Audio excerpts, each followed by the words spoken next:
Home Minister reports to Prime Minister. He should resign. छात्रों को, युवाओं को न्याय नहीं मिल जाता। कांग्रेस पार्टी, हमारे नेता, हम लोग यहाँ से नहीं हिलने वाले।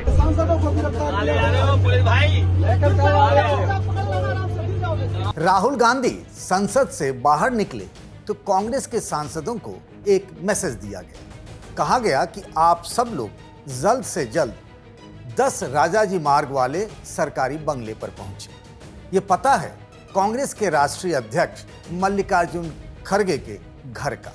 खड़गे का वैसे भी आज जन्मदिन है, यानी हैप्पी बर्थडे, तो सब लोग वहां पहुंचने लगे। केरल के मुख्यमंत्री के सतीशन को भी वहीं बुला लिया गया। कर्नाटक में मंत्रिमंडल का विस्तार होना है, तो वहां के मुख्यमंत्री डीके शिव कुमार भी इन दिनों दिल्ली में, तो उन्हें भी कहा गया कि बातचीत के लिए आप खड़गे के यहाँ ही पहुंच जाइए। देखते ही देखते राहुल गांधी और प्रियंका गांधी भी उसी पते पर पहुंच गए और साथ ही कांग्रेस पार्टी के कई सांसद।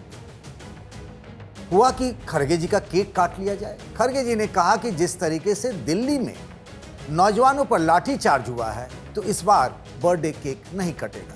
अब चूंकि बर्थडे केक कटता तो कुछ न्यूज एजेंसी के कैमरे भी वहां बुला लिए गए थे, लेकिन अचानक से फैसला बदल लिया गया। राहुल गांधी ने अपने सांसदों से कहा, सरकार हमारी बात सुनने को तैयार नहीं है, तो हम सब लोग चलते हैं प्रधानमंत्री के घर के बाहर और वहीं धरना देते हैं। राहुल गांधी, मल्लिकार्जुन खड़गे और प्रियंका गांधी के साथ कांग्रेस के सांसदों की टीम चल पड़ी 7 लोक कल्याण मार्ग। ये देश के प्रधानमंत्री का सरकारी आवास है। खड़गे के घर के एक मोड़ के बाद ही प्रधानमंत्री का घर पड़ता है और देखते ही देखते कांग्रेस की पूरी टीम वहां पहुंच गई। ये हाई सेंसिटिव जोन माना जाता है, लेकिन दिल्ली पुलिस को भनक तक नहीं लगी और राहुल गांधी धरने पर बैठ गए। अखिलेश यादव समाजवादी पार्टी के कुछ सांसदों संग टीवी देख रहे थे। जैसे ही उन्हें पता चला कि राहुल और प्रियंका पीएम आवास के बाहर धरने पर पहुंच गए हैं, तो फिर अखिलेश भी अपने साथियों के साथ वहीं पहुंच गए। दिल्ली पुलिस उन्हें पहुंचती है समझाने के लिए कि धरने की जगह ये नहीं, आप जंतर मंतर जाइए। राहुल ने कहा, हम यहीं बैठेंगे। थोड़ी देर में केंद्रीय राज्य मंत्री जो पीएमओ से जुड़े हुए हैं, जितेंद्र सिंह, वहां पहुंचते हैं कि आप यहां से हट जाइए, आप यहां धरने मत दीजिए। उन्होंने कहा, हमारी 3 मांगे हैं, आप 3 मांगों को अगर मान लेते हैं तो हम धरना खत्म कर दें। इस मांग में केंद्रीय शिक्षा मंत्री धर्मेंद्र प्रधान के इस्तीफे की भी मांग। तो क्या सरकार राहुल गांधी के सामने झुक जाएगी? प्रधानमंत्री नरेंद्र मोदी, जिनके बारे में कहा जाता है कि आम तौर पर जो घटनाएं हो रही होती हैं उसके बारे में वो जल्दबाजी में कभी कमेंट नहीं करते हैं, लेकिन जिस तरीके से दिल्ली में प्रदर्शन हुआ कॉकरोच जनता पार्टी और नौजवानों का, उसके बाद प्रधानमंत्री ने कहा कि पेपर लीक एक घोर पाप है। तो क्या बीजेपी भी कोर्स करेक्शन पर है? तो क्या ऐसे में राहुल गांधी की जो डिमांड है उसके आगे सरकार झुक जाएगी, या फिर राहुल गांधी अपनी मांग पर अड़े रहेंगे? क्या होगा, आज इसी को डिकोड करेंगे राजधानी में। नमस्कार, मैं हूं पंकज झा।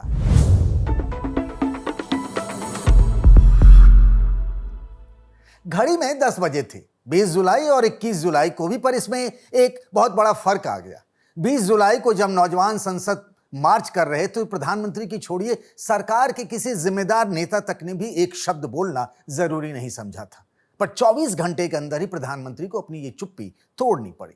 पेपर लीक को घोर पाप तक कहना पड़ा। राहुल ने ये बात पकड़ ली। पहले तो संसद में दबाव बनाया और फिर यही समय है, सही समय है को समझते हुए अब वो प्रधानमंत्री के घर के बाहर धरने पर बैठ गए। जंतर मंतर से जो आवाज उठी, राहुल उसे अपने कंधे पर लेकर मोदी सरकार को नई चुनौती देने लगे हैं। धर्मेंद्र प्रधान की इस्तीफे की मांग के बहाने उनके निशाने पर मोदी और अमित शाह भी हैं। तो क्या सरकार को झुकना भी पड़ेगा क्या? राहुल गांधी ने अब लकीर लंबी खींच दी है। अब तक जो लग रहा था कि नौजवानों के, यूथ के दिल्ली में जंतर मंतर पर कॉकरोच जनता पार्टी के प्रदर्शन को लेकर कांग्रेस पार्टी कंफ्यूजन में है, क्योंकि वो जंतर मंतर से दूरी बनाकर रखना चाहती थी कांग्रेस पार्टी। क्योंकि कांग्रेस पार्टी को लगता था कि जंतर मंतर पर जो लोग इस मूवमेंट को लीड कर रहे हैं उनका कनेक्शन कहीं ना कहीं आम आदमी पार्टी से है। और इसीलिए जैसे ही राहुल गांधी ने प्रधानमंत्री के घर के बाहर धरना प्रदर्शन शुरू किया, आम आदमी पार्टी की तरफ से भी रिएक्शन आ गया और आम आदमी पार्टी के राज्यसभा सांसद संजय सिंह ने सोशल मीडिया पर एक पोस्ट किया है। उन्होंने लिखा है कि जो जंतर मंतर पर कॉकरोच पार्टी का प्रदर्शन चल रहा है उससे ध्यान बटाने के लिए यह काम किया गया है। ये विपक्ष के अंदर की अपनी एक पॉलिटिक्स है। खैर, राहुल गांधी को लगा कि यही सही समय है और इसीलिए इस बार आर पार की लड़ाई के मूड में वो सीधे सीधे प्रधानमंत्री के घर के बाहर धरना प्रदर्शन करने पहुंच जाते हैं और उन्होंने अपील भी की है देश की जनता से, देशवासियों से कि जो लोग भी स्टूडेंट के मुद्दे पर उनके साथ हैं वो वहां धरना प्रदर्शन करने के लिए पहुंच जाए। और ये एक तरीके से चुनौती है मोदी सरकार के लिए। उन्होंने जो मांगे रखी है वो 3 बड़ी मांगे, संसद में इस मुद्दे पर बहस करने के लिए, उन मुद्दों पर भी जिसकी वजह से लाठीचार्ज हुआ, छात्रों की पिटाई हुई, प्रदर्शन हुआ, इन सारी चीजों पर भी वो बयान चाहते हैं केंद्रीय गृह मंत्री अमित शाह का।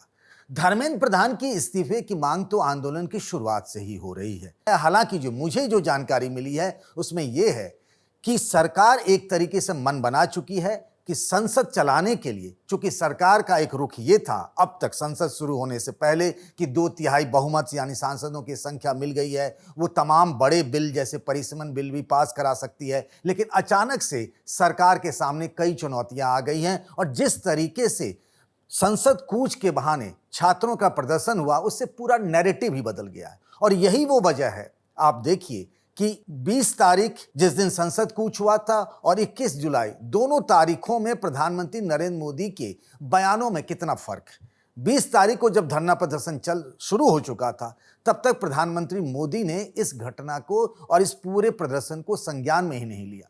लेकिन जब 21 तारीख को वो सांसदों के साथ, खासतौर से एनडीए सांसदों के साथ जब उनकी बैठक शुरू हुई, जब भी संसद सत्र चलता है उस दिन हर मंगलवार को प्रधानमंत्री नरेंद्र मोदी एनडीए के सांसदों के साथ बैठक करते हैं, वो संवाद करते हैं। उसके शुरुआत में ही प्रधानमंत्री नरेंद्र मोदी ने कहा कि ये पेपर लीक का मामला घोर पाप है, हमने इसमें बहुत कार्रवाई की भी है और जिस तरीके से नीट परीक्षा का एक तरीके से फिर से री एग्जाम भी हुआ, उसके रिजल्ट भी आ गए हैं, जो लोग जिम्मेदार हैं उन 13 लोगों के खिलाफ कार्रवाई भी हुई।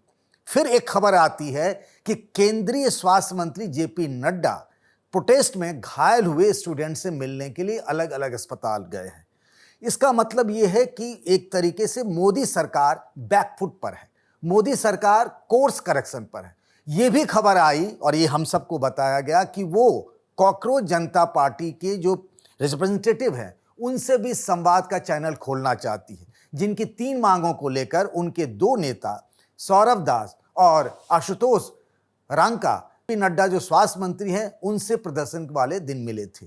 लौट कर हम यह आते हैं कि वो मांग और फिर ये राहुल गांधी की मांग। राहुल ने पूरे मामले को प्रधानमंत्री और गृह मंत्री से जोड़कर एक दूसरे मोड़ पर लाकर खड़ा कर दिया है इस पूरे मूवमेंट को। राहुल अब बचाव वाली राजनीति नहीं कर रहे, वो आक्रामक दिखना चाहते हैं। सरकार ने जिस तरीके से रिएक्ट किया है इस पूरे प्रदर्शन को लेकर, राहुल को लगता है कि यही मौका है, हर तरफ से सरकार को घेरा जा सकता है, यानी संसद से लेकर सड़क तक।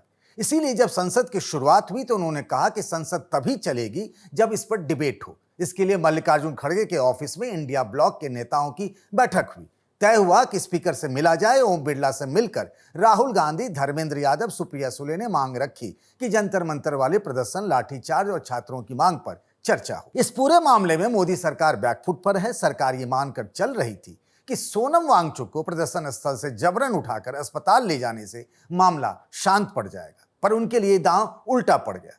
जिस तरीके से संसद तक प्रदर्शनकारी छात्र पहुंच गए थे, संसद परिसर का गेट बंद तक करना पड़ा, लाठीचार्ज हुए, नौजवानों के खून बहे, हिरासत में लिए गए, पर आंदोलन अब तक थमा नहीं है। भले थोड़ा शांत पड़ता दिख रहा है। बीजेपी को लग रहा था कि सिर्फ कॉकरोच जनता पार्टी के लोग होंगे और कितने होंगे, पर जिस तरह 20 जुलाई को दिल्ली में जगह जगह से स्वतः स्फूर्त तरीके से छात्र बड़ी संख्या में निकले, सरकार को बात समझ आ गई कि गुस्सा बहुत ज्यादा है सरकार के खिलाफ। उन लोगों में जिनके परिवार के सदस्यों ने परीक्षा दी, पेपर लीक हो गया और एक ट्रॉमा को उन्हें सहना पड़ा, तभी जेपी नड्डा को बातचीत के लिए सरकार ने आगे किया। पर क्या ये देरी से लिया गया फैसला नहीं है?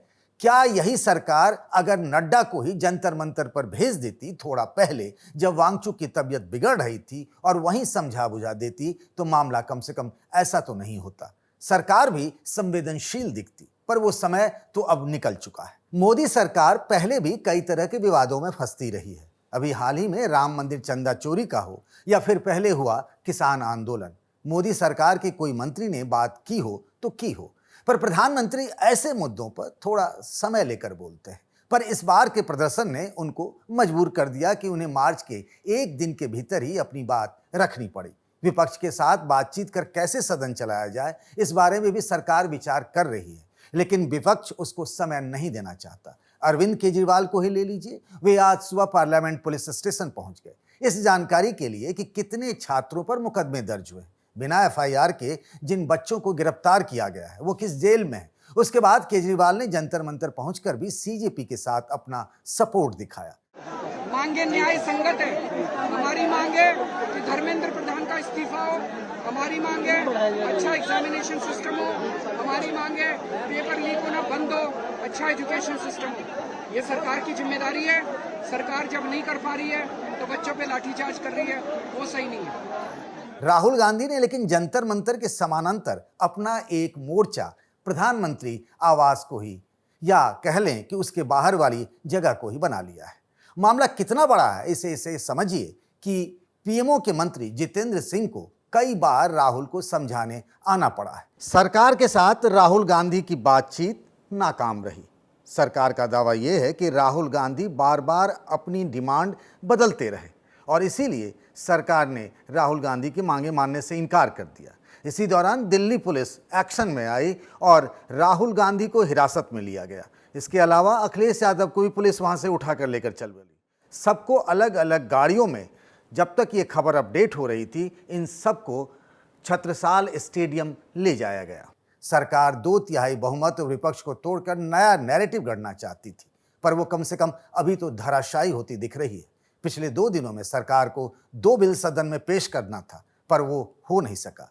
तो क्या विपक्ष ने अब जो नया नैरेटिव सेट किया है, खासतौर से राहुल गांधी ने, क्या सरकार के पास उसकी कोई काट है या फिर ये वाला मुद्दा इस सरकार पर भारी पड़ने वाला है? बताइएगा कमेंट बॉक्स में। राजधानी में आज के लिए बस इतना ही। इस वीडियो को बनाया साथी नीतीश ने। बाकी खबरों के लिए बने रहिए द लल्लन टॉप के साथ।